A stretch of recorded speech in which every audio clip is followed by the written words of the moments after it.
I talk about friends of the show being back on the show.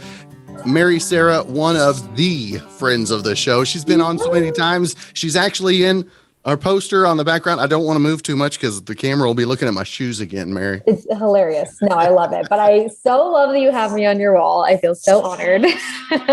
And what I was going to tell you about that earlier is that you signed our wall over here, and we were looking through signatures the other day. Yours has evaporated over the years, but I still have the one on the poster. It's evaporated. Seriously, we have to get you a new one. Gone. I know. That's crazy.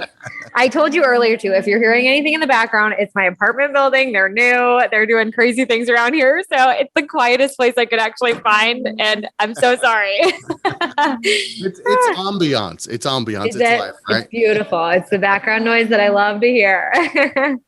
Now, Mary, tell us about Christmas music out there right now. I mean, you got the beanie and everything. How excited are you for the holiday season this time around? Obviously, I'm ready. I am ready for Christmas. And no, I was actually right before this trying to capture a family. Oh, that is getting louder. Can you hear that? I can a little bit. Is it bad? Are you sure? Okay. Oh, well, it's done. I think maybe. Okay. I feel so bad. I'm so sorry. Hang on. I want to see if I can find a little bit quieter of a place for you because I hate that that's in the background. Yeah. How excited are you to have the new Christmas music out there? And what was it about Take Me Home Country Roads for you? Well, first off, I am so excited about it. I think I've only ever released one other thing, which was Rockin' Around the Christmas Tree with the Martin family for Christmas. So this is like my second time around, which is really awesome to be able to release too. But the idea for it came back in 2018. So I worked with Boot Barn as a company, and they wanted Take Me Home Country Roads for their commercial. And just the regular version, they just wanted me to cover it, and so they could put it on their commercial. And it was just around the holiday time that we ended up in the studio to do that. And I was thinking already with my team, I was like, what are we going to do for Christmas? Are we going to release anything? And we actually did kind of a soft release of this, but this is actually, I feel like it needed to be pushed a whole lot more. And so this is a bit of a re-release in a way, but nobody really knew that I released it. So, so that was the idea though. In the studio, I just kind of thought, man, Christmas time is coming around, and like singing the lyrics, I was like, this just sounds like a bit of a Christmas song, at least for me, because I grew up in Texas, which like country roads all the way. And I live in Nashville now. And so every holiday season, it's always like, I want to be back home and with my family and friends and that nostalgic feeling. And so when we decided to put the Christmas spin on it, it just felt kind of right. And working with Kent Wells to do that, we wanted to do it tastefully too, because it's a classic song. So you do not want to cheese up John Denver. So how much different does Christmas look for you this go around? So I have an 11-month-old. And not too long after, she's going to be 1 on January 6th. So not too long after Christmas, but this will be our first Christmas with her. So of course you got to know that all of our family on either side, they're like, we want her for Christmas. We want her for Christmas. And I'm like, it's no longer about us anymore. Oh yeah. So we'll be definitely traveling around. Mitch's family is in Virginia. And so that we'll be there, I think, over Christmas. And then before that, I'll be in Texas because I am doing a show on the 21st in Houston. So that'll be a little bit of a Christmas show, which is exciting. And yeah, so that's it does look different for sure this year as far as Christmas goes. Now, Mary, I don't think we've spoken. I don't think we've spoken during COVID. So what? Yeah. How has COVID I know that slowed things down for folks. How was the momentum? I mean, I know you had momentum really going. Yeah. How hard is it to get that back, if you will, after all the slowdown? Oh man. Well, I will say I think we took advantage of COVID pretty well. Hint baby, but.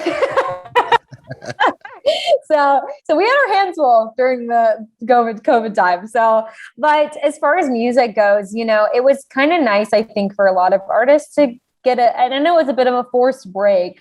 But for me, it was actually really good because it helped me to see why I do what I do and just kind of reminisce on like the busier times and what I really want my life to look like. And now that we have the little one, you know, what's that look like with music? And, you know, I did have a little bit of momentum prior to the craziness of COVID, but, you know, momentum is funny. You know, obviously, as soon as you start getting it, you don't really want to let it go. So with everything that I've done lately, I've just kind of let it naturally happen. You know, I'm not really forcing anything. I don't want to. And I just believe that when you just let things happen naturally, it's how it's meant to be. I think we can try to force a lot of things in our own lives. And so I always just trust the Lord with all that because he's got a plan. So I'm like, always like, Lord, whatever you want, I'll put the song out. If it does good, it does good. If it doesn't, it's fine. You know, really just kind of letting go and I guess letting God. Exactly. Now, how has your vision changed having a little one? I know how our lives and how our emotions changed. How has that been for you? And how has it changed your writing as well? Oh my gosh. Well, I had purpose before, but the amount of purpose, like I don't think people understand really until you have a kid, what it means to have true purpose. And so it's definitely changed in that matter. You know, I grew up listening to classic country music and a lot of the classic country artists, hence Willie Nelson and Merle Haggard and Tanya Tucker, they're taking their kids on the road is what was normal for their lives. And that's kind of what I envision with Avalyn. We call her Travelin' Avalyn. She's already flown 19 times. Wow. So she's making her way around the world. And so that's what I kind of envision with it. She already loves music and everything. And, you know, I won't be mad if she doesn't want to do music. I will not be that parent. So if she wants to be some professional soccer player or whatever it is, I'm totally fine with that. But she has shown some tendencies towards loving the music. And whenever we sing certain songs, she's got this like specific dance she does now. And so she's showing little signs of it. So we'll see. Maybe we'll be a little like a family band. Who knows? Now, how have you taken advantage of the TikTok craze that everybody's been a part of, musician wise? So TikTok has been a little harder for me, and I don't know if it's that I'm an old soul because I don't think I'm old. I'm 26. So you would think I would be in like my prime time for that, or at least like right at the end of it. But when I first got into TikTok, I was like, how do you do this? I felt so old. It was crazy. So I try my best as far as doing TikToks, but I've done the Instagram reels, which have turned pretty dang good recently. And I've worked with Country Rebel and they're releasing a lot of videos and stuff on Instagram reels. So I think one of my videos has like 500,000 views on it. And it's like, okay, it's the most random stuff that goes viral though. So it's not like the music things. Like those have, they're like hitting like 20,000 views and things like that. But the random ones, if you go on my Instagram, you'll see it's like some random trend that's happening and that's got 500,000 views on it. So to me, there's no really like rhyme or reason to it. It's just kind of like be yourself and have fun with it. And I'm goofy. So I definitely, my vision for this next year is to focus a little more on that. So people can kind of see a side of me that they don't get to see that often, which is really cheesy. Those of us that know you, we expect the cheese from you. Yeah. Right? Yeah. It just oozes at times. So I can't contain it. I know you've had the opportunity, like you mentioned earlier, to work with some amazing artists, some that have really poured into your life. And I'm taken back. I believe it was the Oak Ridge Boys was kind of where you first had that, felt that there was something special for you. Yeah. How much do you rely on the feedback from folks like that with moves that you make even now, thinking about how they would treat the industry? All of the time. I mean, it's always, I lean back on advice that I've been given through the years through these legendary artists. I mean, in any circumstance that I face, I tend to remember whether it was Ray Price, who is, he said, appeal to your fans, and when it comes to shows, know where you're at, there's so many different things that I think now it's just ingrained in me to really go back to. But at the same time, like the Oak Ridge Boys, they were such a mentorship that I had at that time too. And every artist, with the limited time we did have, it really impacted me a whole lot. And so I go back all the time with that kind of stuff to make moves, because they've been there, done that, bought the t-shirt. And that's my advice to anybody is that if you want to get to a next level, meet somebody who's been there. Yeah. Yeah. Now for you, how does the goal setting after all of this has happened? I mean, how do you have to realistically set goals for 2022 now? It's, I take it every day. I have, those bigger goals and everything. I think the main thing right now is I am working on a new record. So that is what I want to accomplish and get done and put out there. Cause a lot of what I have out there is a lot of duets, and a lot of people don't have any original music since I think like 2016 was the last time I released a single. So it's been a long minute and a lot has happened. But I'm excited about it all. This record that we're working on is very vulnerable. And again, you'll get to kind of see a side of me. I think that, a lot of people don't get to. One of the songs specifically is one of the most vulnerable songs I've ever written about my life. And so I'm pretty pumped about releasing it and letting the fans, get an inside scoop on my life. How hard is it for you as a personality that folks have seen on the screen, listened to on the radio? How hard is it for you to tear back the layers and let folks see the real you? Is it get easier with time, or are you a little more guarded the older you get? When I think about it, I don't know if it's my personality, but I tend to be an open book in general. I believe people are meant to have one another, and we're all going through hard times in our lives. We're going through great times in our lives, and to be able to share that with one another. So I guess it depends on when I meet somebody, the kind of feel that I get from them, whether it's cool to be like, here's my life and here's my stories. And, and some people just, you can tell they're like, I don't care. But I'm an open book in general. So yes, though, on a bigger level, it for sure it's not the easiest thing.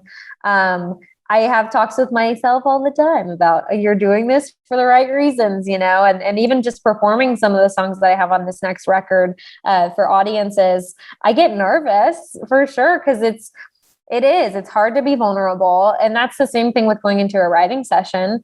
In order to write great songs, you have to peel back the layers and you have to be vulnerable, or you just kind of get, to me, is what is like cheesy, generic country songs, and that's okay if you want to do that. And that's like what but for me, I have been given this gift for a reason, and to use it to help people is my main goal at the end of the day. So I just love people. And I think sometimes maybe at the detriment of myself, but that's okay if you learn the balance. You learn the balance of that. So it is really such a thing that I want people to know that I'm not perfect either. I think as an artist, you can be put on such a big pedestal. And that's my thing, is I'm like, hey man, don't do that, because I will fall off that pedestal because I'm not perfect. And that's no excuse to make mistakes or anything, but it is something that I recognize and want people to kind of understand. And just because I think that's relatable as well for people to go, I can do what she's doing. I don't have to be this perfect image of something. Now, how much of a change is that from young Mary when you first came in? It's a lot. I've done a lot of like self-awareness. I think maybe COVID definitely happened and to everyone with self-awareness and encouraging that. And so younger me, I think at the time was just kind of doing things to do things. Um, Older me now has recognized a bit of more of the purpose and the why and the meaning behind things. I even think with the record Bridges that I did, I loved every moment, but I was young, so I look back now and I appreciate it so much more.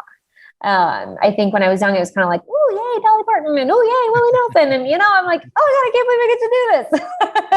And I was very thankful. It's going to be this way, right? Yeah. And I was very thankful. Don't get me wrong. And with the voice and everything, but to look back and just appreciate it a whole lot more, I guess, as I'm older and getting to share, I guess, those stories with my child too, of, what I've been able to accomplish and at such a young age, and let that be an encouragement to her. Yeah, it's I've changed a lot, I think, in a good way. And I've been able to watch you change from a distance. I mean, I remember how young were you when you first came? When was Bridges? How old were you? So I was probably 18 when I came to see you. Wow. Yeah. Mm-hmm. 8 years ago. Isn't that crazy? Where does the time go? I don't know. Freaks me out some days when I think about that too much. Now, how much different was it the first time you got to get back on a stage in front of people? How were the butterflies the first time back? I'll tell you, I was like way nervous because I think as an artist, you're like, well, I've been out of work for a while, do I know how to do it?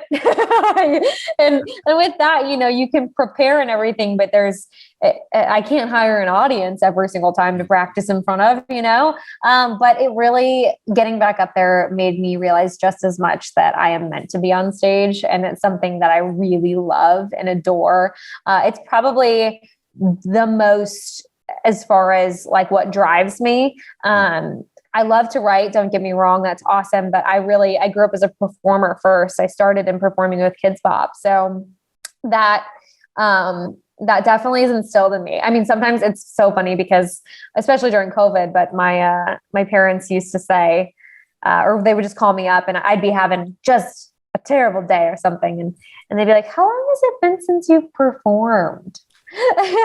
And it's almost like a medication for me in a way, I love it. And I love to be up there on stage. So I'm just thankful. It came naturally that first time too, which was really, once I got done, I was like, okay, no need to worry. This is just what you do. I got a calling. That's for sure. Yes, 100%. And I'm extremely thankful. I mean, I wake up every day and just thank the Lord that he has given me this voice. So now, what's the next step for you? What's the next show that you got to play? Yeah, so it's going to be in Houston. It's on the 21st of December here, and it's I'm happy to be back home. It's been a minute since I played a Texas show. So it's one for the books, and we're going to do some Christmas songs, but I think as well, my significant other, Mitch, he's going to get up there and play some with me too, which he's an incredible songwriter. And we're kind of going to bring a little bit of Nashville to Texas, because we're going to do it like a writer's round here when we do it in Nashville, where we go back and forth with songs, tell stories, really let the audience get to know us a lot more. And yeah, so it's on the 21st, and you can check that out on my website, which is marysarah.com. That's cool. Now, how much has Nashville played in the maturation of Mary Sarah? 10. I've been here for 10 years. Wow. So that's crazy to think about. I do not feel like it's been 10 years. It is pretty wild to have been being here for so long, like running into people in town and they're like, oh yeah, I just moved here 6 months ago. And they're like, when did you get to Nashville? And I'm like, 10 years ago. No, but it really, I love Nashville. I love Texas and I would love to be there, but really Nashville is where I feel I'm meant to be, at least for right now. And just the writing world here is huge and there's so many opportunities for that. And I think at the end of the day, it's down to the song. And so that's what I'm excited about in these next coming weeks and months here of just continuing to build the record that we're working on. So we've got about 4, maybe 5 songs for the record. I think I want to do about 7, because 7's my lucky number. So, but yeah, Nashville has been beautiful. It was hard at first, I think, because you come to a city with a lot of musicians and a lot of artists, and you're just kind of in this big pool of people. And so the thing I've learned the most, I think, is to, first off, you cannot please everybody. So let that go. And just be yourself, because you can tell who is trying too hard. And I think early on I was trying too hard. But it was out of fear, it was out of wanting to be accepted in a city that is full, like I said, full of people doing what you're doing. So, yeah, that's probably the biggest thing I've learned. That's cool. Well, Mary, I always want to make sure and let our folks know where they can find more info about the new music, the upcoming music, tour dates, social media, TikTok, everything. All the things. So if you want to find me on my actual website, it's marysarah.com. You can also go to my Instagram, which is Mary Sarah Music, Twitter and Facebook, all Mary Sarah Music. If you want to follow me on Snapchat, it's Mary Sarah Snaps. And then if you want to follow my music, just type in Mary Sarah into Spotify, Apple Music, Amazon. It's everywhere. So you can find me there. There you go. Well, Mary, it is always great to see you. It's been too long. It's been too long. I know. We need to do this more often. I just love chatting with you. It's always good to see you. I wish you a very Merry Christmas and enjoy it with that little one. Oh, thank you. Same to you and your family. And we'll be chatting soon, hopefully.